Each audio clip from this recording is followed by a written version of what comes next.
क्या आप जानते हैं कि अमेरिकी हुकूमत ने खुद एक झूठी कंपनी बनाकर अपने ही सियासतदानों को फंदे में फंसाया? सन 1978 में एफबीआई ने एक खफिया ऑपरेशन शुरू किया।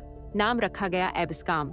एजेंटों ने अब्दुल एंटरप्राइजेज नाम की एक नकली कंपनी बनाई और खुद को अमीर अरब शयूख के नुमाइंदे जाहिर किया। फिर उन्होंने वाशिंगटन के ताकतवर लोगों को होटल के कमरों में बुलाया और कैमरों के सामने नकद रकम की पेशकश की। एक कांग्रेसमैन ने $25,000 सीधे अपनी जेब में डाले और बताया कि वो क्या क्या करवा सकता है। सब कुछ कैमरे पर रिकॉर्ड हो रहा था। आखिरकार 6 ऐवानी अरकान और एक सेनेटर को सजा हुई। लेकिन उसके बाद एक बड़ा सवाल उठा, क्या हुकूमत ने जुर्म पकड़ा था या खुद जुर्म बनाया था? अदालतों में ये बहस बरसों चलती रही और अमरीकी सियासत कभी पहले जैसी न रही।